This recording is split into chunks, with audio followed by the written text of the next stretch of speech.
There are two core pillars for this brand and what it stands for. So one is quality and one is representation. One thing I ensure is all my fragrances have to perform like beast mode. If they are not, certain fragrances, they smell really nice, but then after an hour or so, they die down. So that is not something I would allow in my brand. The luxury perfume market in India has seen never before growths in the last 3-4 years. People are becoming more and more conscious about how they dress, how they smell, how they look. We want every single note to mature to its ultimate. And that's where we cure it for anything from 6 months or sometimes even longer. If you want to enjoy a fragrance, you have to put a lot of it. 2, 3, 4 sprays are not going to do the job. The idea is to, have a scent bubble around you and be a compliment magnet. It actually gives you a lot of confidence when you enter a room and you know that you're the best smelling person. It's sort of empowering. I can actually read a person and I know which fragrance they will like. And I'm always right. Even when a client asks me for like a suggestion, the one I'll pick up out of my 40 fragrances, they love it the best. Hi Dimple, welcome to Ion Magazine and thank you so much for flying all the way from India. Thank you so much for having me. I'm super excited for this. Before we start with the questions, I would just like to know a bit more about yourself and your background and what made you start with this perfume industry. So it actually started right from my home. My parents have both been fragrance aficionados, so everything in our home was related to fragrances. Like in the morning when my mother would do her puja, the whole house would smell of incense. Then in the evening, she would light candles. And wherever my parents traveled, they always, bought perfumes from wherever they would go. So whether it was France or Europe or Middle East, they would always pick up like a bunch of perfumes. That was like a foundation. And it was like a tradition, I would say. So everything about smell, and subconsciously, smells just became such an important part of our lives. I've heard you went to a law school. So what made you go from law and what was the moment that you realized perfume was the passion that you had? While I was studying law, that structured path, that sort of didn't interest me. So I was constantly drawn away from it. Yeah. And I wasn't sure if I wanted to, go ahead with it. So I never practiced. And then after law school, I went and joined my family business. Again, being a creative soul, that the business, though I learned a lot from it, it was a really good experience in terms of business knowledge. But my heart always craved for, to do something more creative. And in my dad's business, which, we deal with hospital equipments, there was no creativity involved. So it was hardcore business. But I knew deep within that what would give me happiness and joy is something where my creative, senses would be put to use. So you studied perfumery in Grasse, which is known as the capital of perfumes. Yes. So what was your experience there and what impact did it have on you? So I first went there actually as a tourist, not fully aware of, what this whole world of perfumery entails. So, but when I went there, it was like an eye-opener for me. I mean, the whole craft, the whole artistic approach to the world of perfumery, I was like enthralled. It was so life-changing for me. So then I had to come back. Then I studied it. And the way the perfumers, they could literally tell a story around, perfumes with just the notes. So the whole art of it just, had me completely hooked. And then I knew that this is my calling. That's amazing. Now I'm going to ask you a question I'm sure everyone always asks you about. What is the meaning behind the name Maison De Fouzdar? So Maison De Fouzdar, so Fouzdar is my family name. Yeah. And Maison De Fouzdar means house of Fouzdar.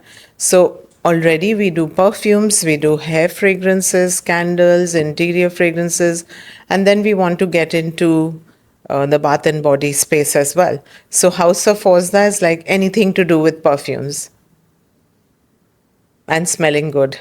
Now, 3 years into this industry, you have reached a global audience and it has carved out its own space. Take us back to the moment you decided it was time to create a niche perfume brand. So the world was totally obsessing over designer perfumes, and I wanted to create a niche brand like the rest of the world was coming up with. And I wanted to have a brand which focused only on perfumery and was dedicated to that, so that, it has more unique sense, more longevity, more projection. And also, I wanted to create this luxury brand which Indians could be proud of, that this Indian brand is like globally recognized. That sense of pride I wanted our people to have. So that was how it was born. Great. What does Maison De Fouzdar stand for as a brand? There are two core pillars for this brand and what it stands for. So one is quality and one is representation. So the quality aspect is totally non-negotiable. So when we make a fragrance, we make sure that it's made of the finest quality of ingredients, and the whole process and the curing of it, that has to be, everything has to be just perfect. And the fact that India still hasn't made a mark in terms of perfumery in the global stage is something I wanted India to, have. Could you just walk us through the process of creating the perfume from formulation to the final product? It actually starts with a spark.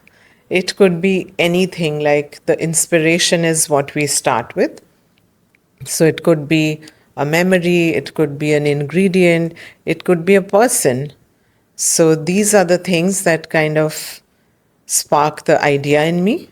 So sometimes I hear of a interesting note and I'm like, oh, let's try and make something with this note. So then once we have a little outline of what we want to do, I have a series of meetings with my perfumers.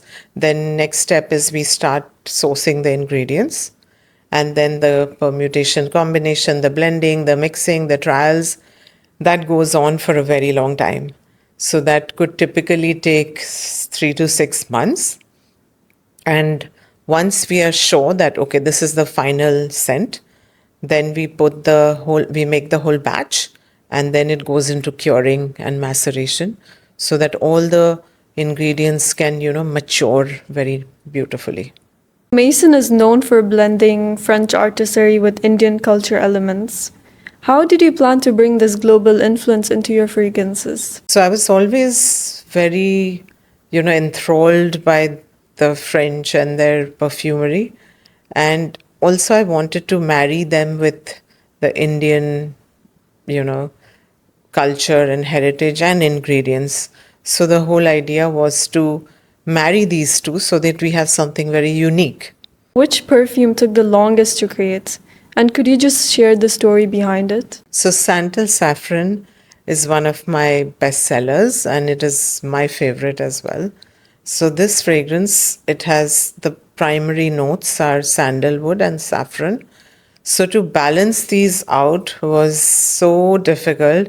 It took, I think, at least 500 trials before we could perfect it, because sandalwood as a note, it's very creamy, and that creaminess leads to nose blindness. So after a while, though the smell is there, but your nose won't be able to detect it.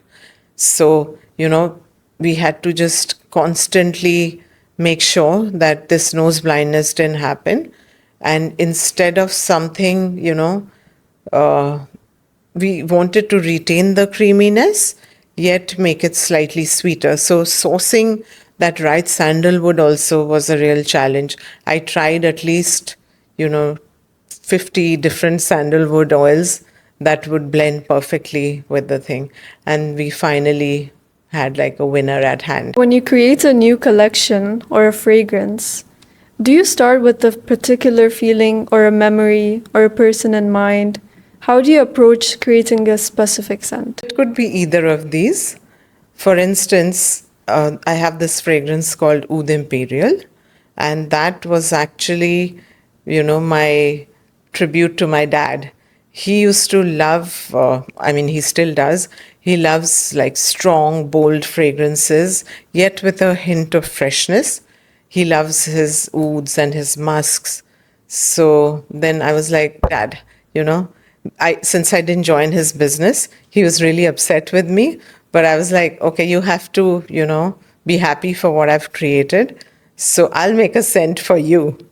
So then I made that, and he would like keep trying it. And he's like, oh, this is not okay. You have to make it better. After several like trials, then he's like, okay, I love this. So that was like a tribute to him. And it's so personal, and that's why even the audience kind of really resonated with this fragrance.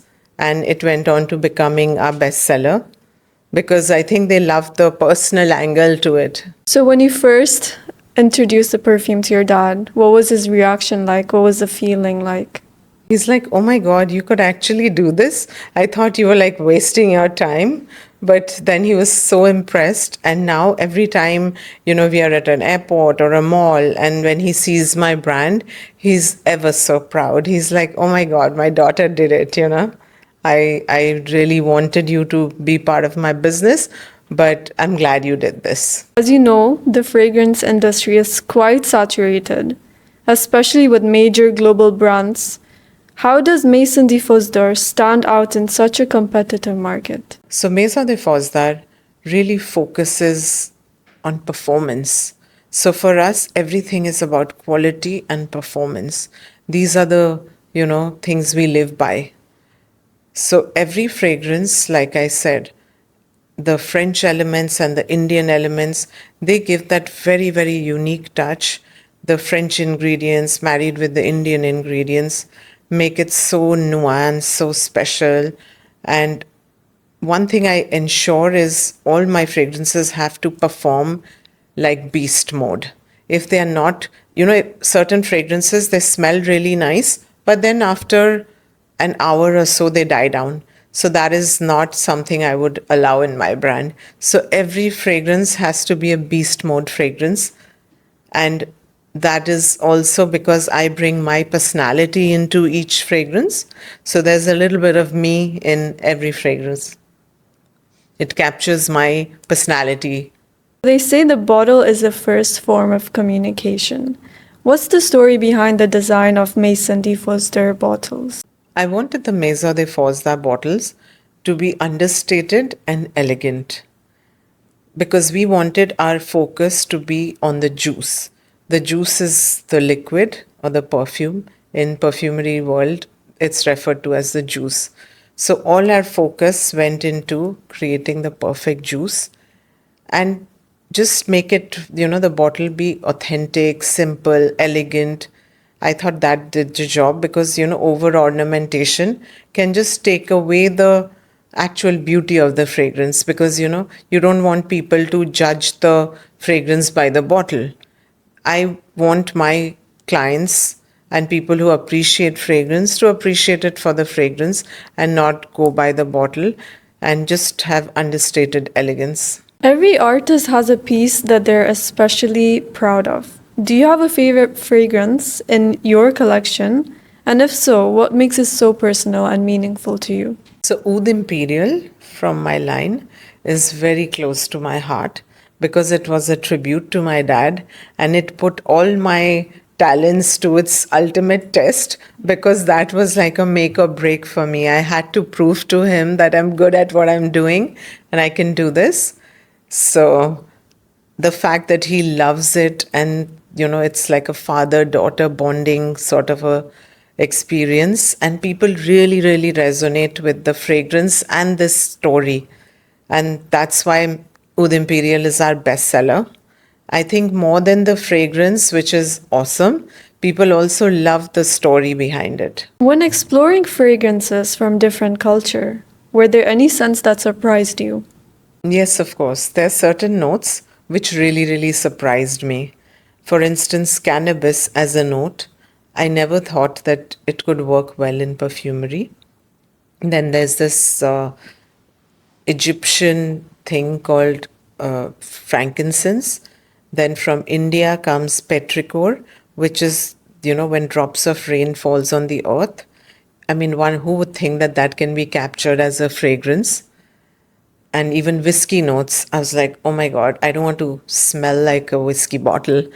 But I've tried fragrances from different brands, and these notes just worked so beautifully. So I'm super inspired, and I want to, in future, incorporate these notes into my fragrances. Maison De Fouzdar is known for its unique approach, from its formulation process to gender-fluid perfumes, and pioneering niche perfumes in India. So let's start with the first question. How do you view the luxury perfume market in India? The luxury perfume market in India has seen never before growths in the last 3-4 years.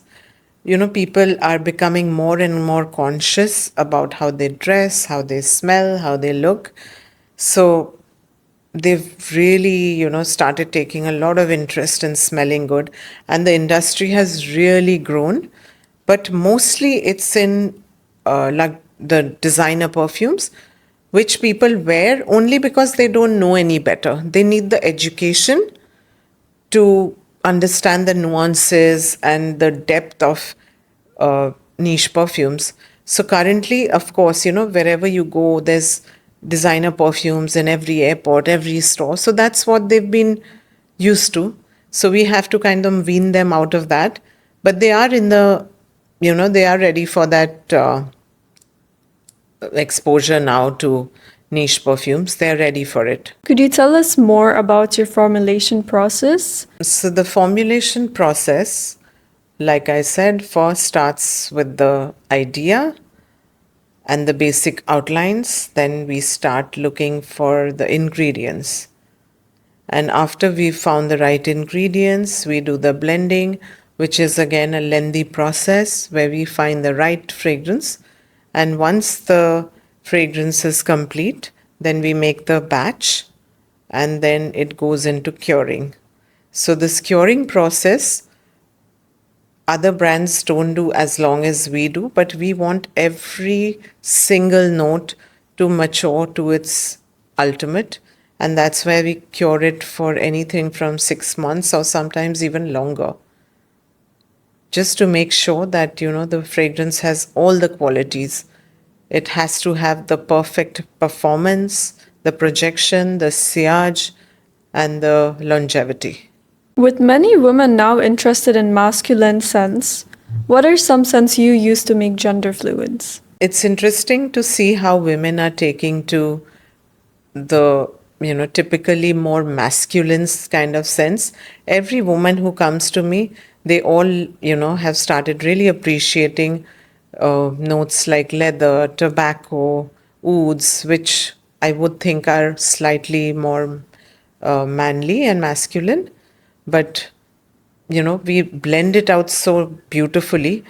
We blend it out with maybe lighter florals or spices. So, that's a nice way of them to kind of enjoy the fragrance without it being too overtly masculine.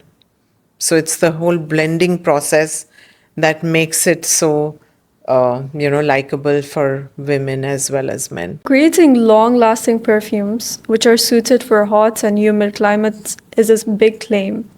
What are the challenges in developing these scents? What happens is, when it's very, very hot, the lighter notes, they kind of evaporate very rapidly. And that's why scents typically don't last when it's very hot. And also the humidity doesn't let the perfume sit on the skin the way it should. So these are the reasons why perfumes don't perform in hot and humid climates. But to fix that, we use really high concentration of oils. So our perfumes typically have 30 to 48% of the pure perfume oils, and also the curing process, which we said, which continues for 6 to 8 months. And then after it's been cured, then it's put through a lot of tests. We keep testing it to see the performance. And that, if I feel, it needs more curing, or if it needs a higher concentration, we'll tweak it just to make sure that it can survive the hot and humid climate. Do you have any underrated tips for applying fragrances? Of course, we all know that, you do your pulse points, your wrist, your behind your ears, behind your neck, and your elbows, behind your knees, and your ankles. But that is not what my hack is. What I do is I do like 25 sprays. So I keep spraying, I keep spraying. And if you want to enjoy a fragrance, you have to put a lot of it. 2, 3, 4 sprays are not going to do the job.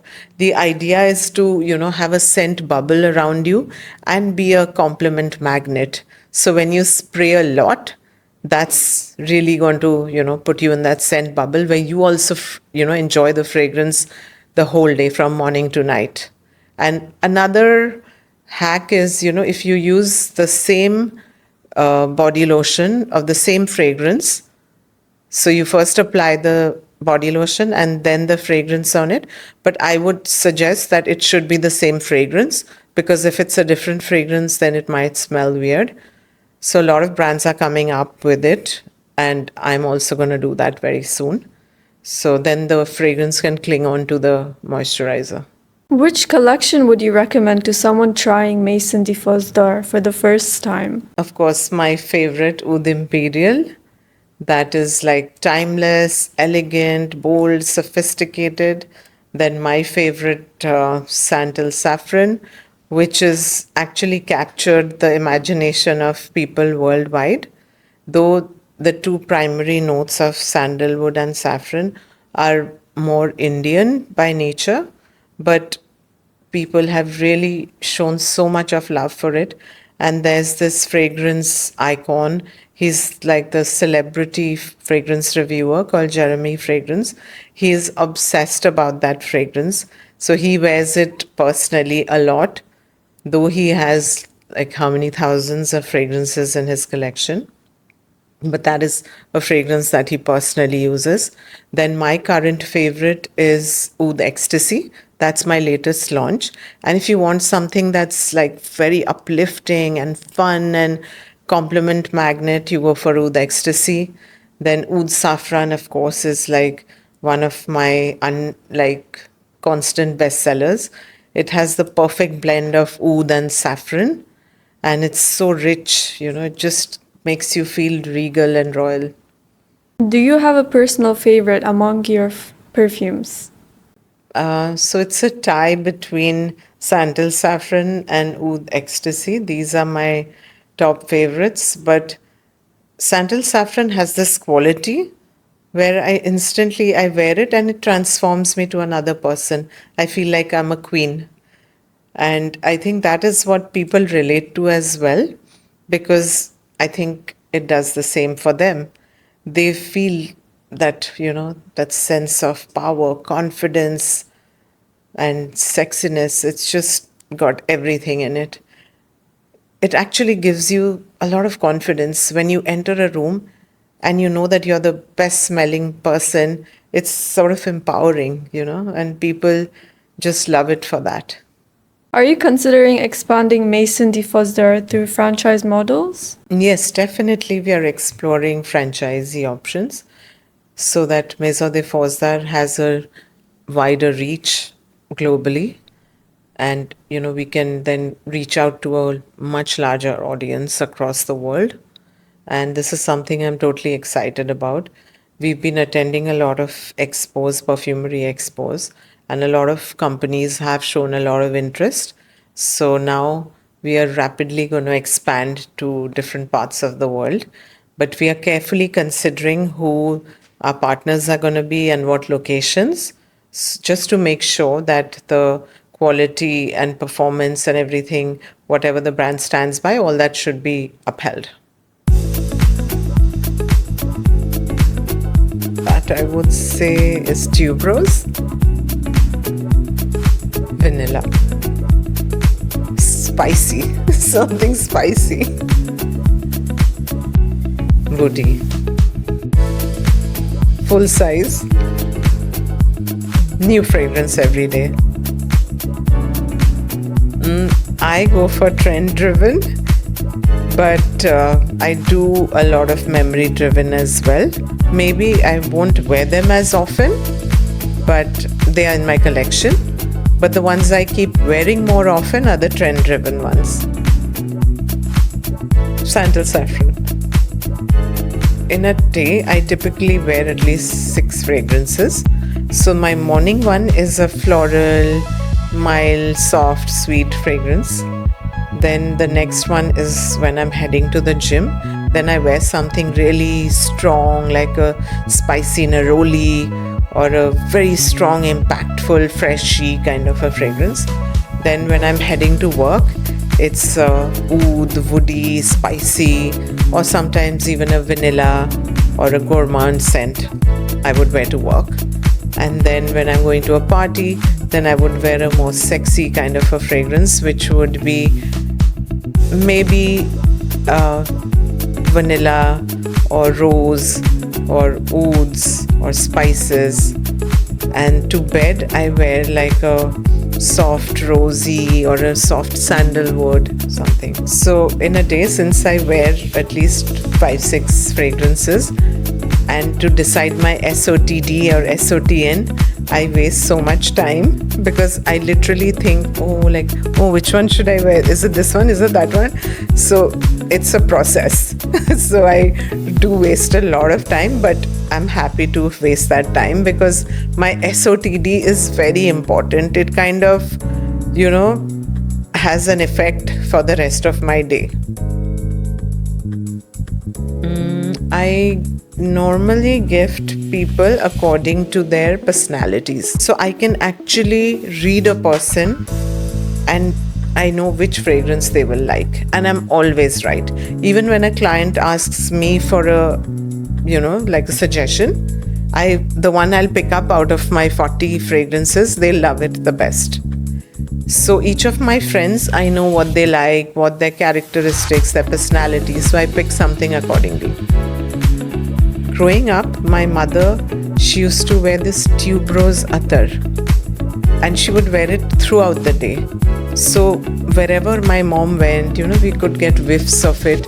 And that was so sophisticated, elegant, yet warm. And I really wanted to make a fragrance on that memory.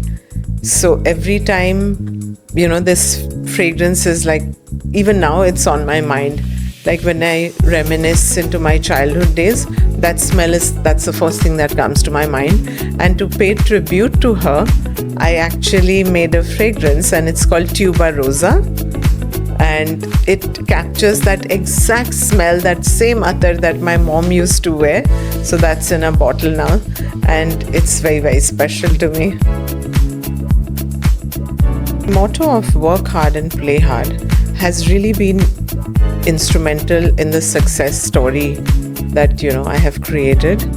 I really believe that you have to be super focused on your goals and your ambition and work really, really hard, as there is no shortcut to it. But when I take my downtime, that's when I actually get more creative. So it's really important to have that playtime as well.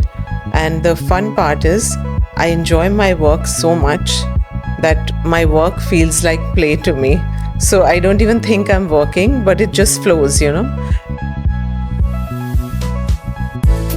Thank you so much, and it was my pleasure to be here. Absolutely enjoyed this session. Thank you for having me.